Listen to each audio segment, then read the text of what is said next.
Raise your hand if someone has told you to just meditate for your ADHD and you tried it.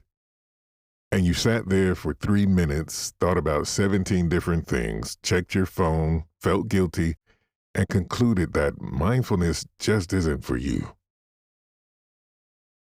It's not that mindfulness isn't for you. It's that the version you were taught was designed for a nervous system you don't have. Today we're fixing that. Welcome to Wisdom from the Porch. I'm GP. This is Wisdom from the Porch. Standard mindfulness instruction says, sit still, close your eyes, focus on your breath, and when your mind wanders, gently return. For a neurotypical brain, that wandering happens occasionally, and returning is relatively effortless. For an ADHD brain, the mind doesn't wander, it catapults. And returning isn't gentle. It's a full retrieval operation that usually involves noticing you've been planning your grocery list for 6 minutes and then feeling bad about it. There are 3 specific mismatches between traditional mindfulness and ADHD neurology. The stillness requirement. ADHD brains regulate better with movement. Stillness doesn't calm an ADHD nervous system. It often amplifies restlessness, making the practice feel like punishment. The duration assumption. Standard guided meditations run 10 to 20 minutes. ADHD attention systems work in shorter bursts, which particularly is why my podcasts run on average about 8 minutes. A 2-minute practice done daily beats a 20-minute practice that gets abandoned. The monotony of breath focus. The breath is a subtle sensation. It's designed to be background, not foreground. For ADHD brains, something that subtle offers insufficient sensory signal to hold attention.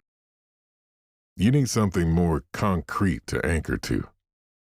So what actually works? 4 tools. Tool 1, walking mindfulness. Movement provides the sensory input your nervous system needs to stay engaged.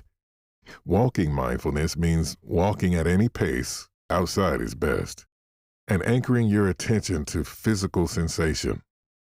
The feeling of your feet hitting the ground, the temperature of the air, what you're seeing at eye level. You're not trying to empty your mind.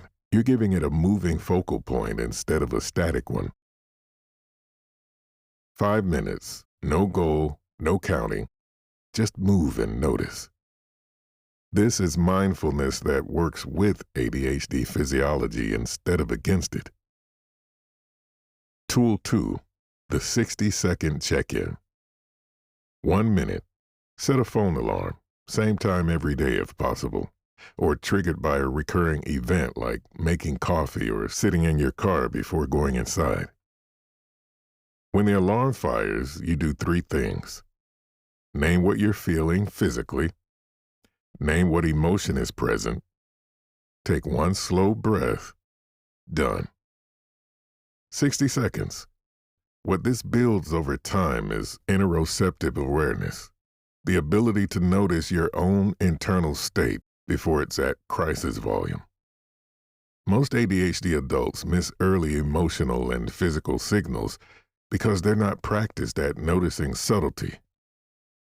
This daily check-in trains that skill. Tool 3, sensory immersion. Pick a daily activity that already engages your senses and turn it into a mindfulness practice. A shower, eating a meal, washing dishes. The rule is only that activity. No podcast, no phone, no mental to-do list. Just the sensory experience of the thing you're doing. This works for ADHD because you're not adding a new task. You're reframing an existing one. And sensory input is engaging enough to hold ADHD attention. You're training presence without asking your brain to sit in a quiet room with nothing. Tool 4, the reset breath. 2 counts in, 4 counts out. This is your emergency tool. When you're about to spiral, about to lose it, about to say something you'll regret. 2 counts in through the nose, 4 counts out through the mouth. Do it 3 times. The extended exhale activates your parasympathetic nervous system. It takes your body out of threat response in under 60 seconds. It's short enough that an ADHD brain won't abandon it mid-practice, and it works every time. Walking, daily check-in, sensory immersion, reset breath. These are your 4. They're grounded in the same neuroscience as traditional mindfulness. Present moment awareness, reduced reactivity, nervous system regulation, without the format that keeps ADHD brains out. The goal of mindfulness for an ADHD brain isn't to stop thinking. It's to stop being surprised by your own thoughts. To create just enough space between stimulus and response that you get to choose what happens next. That's all. That's enough.